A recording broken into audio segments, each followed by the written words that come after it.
75th anniversary of Orwell's Burmese Days, and this event is also the launch of this year's Orwell Prize. The Orwell, and so I'm going to tell you a bit about the prize. I'm going to tell you something very exciting about the prize.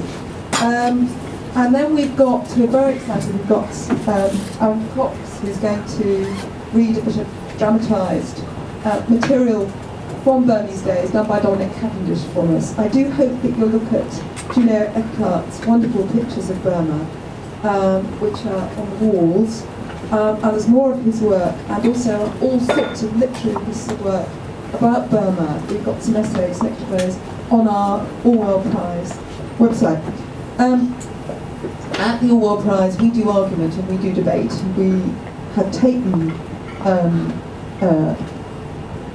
argument and debate all over the country, but we also essentially do good, plain writing about radical ideas. And everything we do is really around trying to advance Orwell's ambition to turn political writing into an art. We'd like to very much thank the people that make it possible, one of which are sponsors. We have so much less money than any other book prize you have ever seen. Whenever we tell any other book prize how much money we have, the organiser tends to have to faint. But we reckon, actually I think we should apply for a government grant, the next government grant, because our impact for money is very, very high. So I think I'm in there.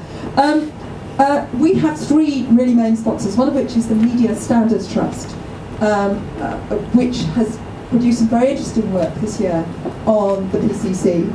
The second is the Political Quarterly, which is a very good and just a wonderful magazine which was set up in the 1930s, and which also exists to promote, as it were, politics and good thinking about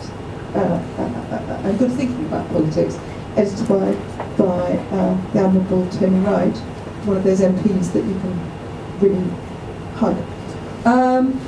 And by Richard Blair, who's Orwell's son, and a little bit of money from the Orwell Trust. So we would like to thank them, because none of this would happen without them. And Reuters gives us, again, a small amount of money, which we are enormously grateful for. And all of those sponsors we feel extremely happy with. We feel that Orwell would have been happy with them. So we're very grateful to them.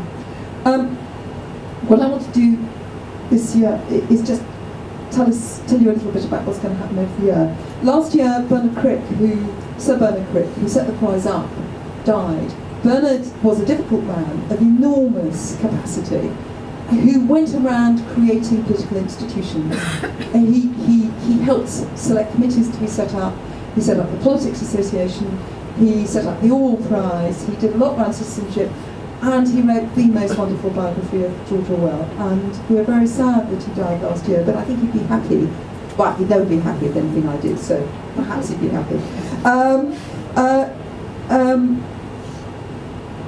And we know very much that the quality of the prize, which last year I think reached, really we were very pleased with the prize we got last year, entirely depends on the judges.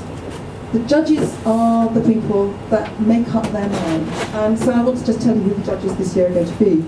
This year, the book prize the judges are going to be Jonathan Hayward, who runs English Pen, Francine Stock, the BBC broadcaster and novelist, and Andrew Holgate from the Sunday Times, the literary editor. On the journalism prize, we have our own Peter Kellner from YouGov, who's going to be judging the journalism prize, along with Roger Gray, the great documentary maker. So we are very, very grateful to them. Last year, we started a one-off blog prize, and